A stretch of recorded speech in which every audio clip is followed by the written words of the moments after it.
I don't think I would have gotten aggressively into being into the culture, like DJing and producing, if it hadn't been for that show. I I was captivated by the stuff that I heard on that show and the interaction between um, Russ and G.Wiz was big.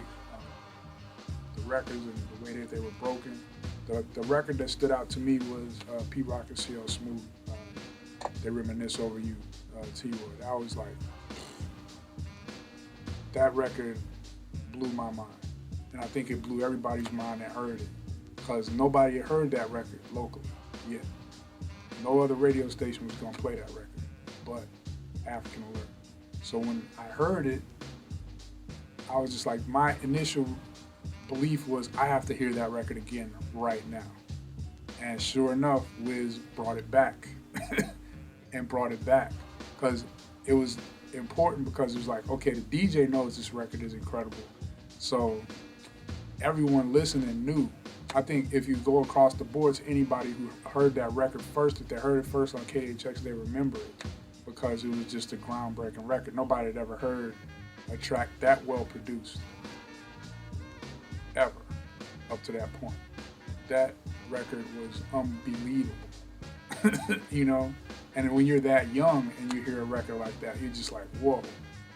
I've heard hip hop tracks before, but I've never heard anything like that. And it was just so, the drums, everything that was going on in that record was perfect. The sample usage, the way it was chopped up, the way it was brought in from the intro, it was just like, man, this record is phenomenal, you know? And the way it was presented on the show that night was in tune with the hype that that record had.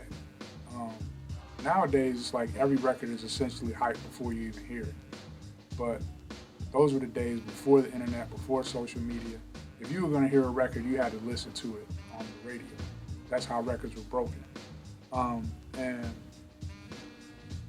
yeah, nothing was the same after that. You know, nothing was the same. There was no going back.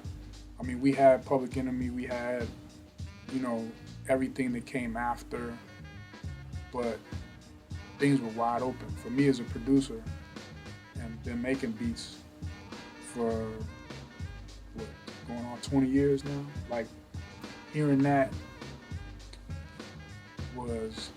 that's when you're just like, okay, I have to know how this is done.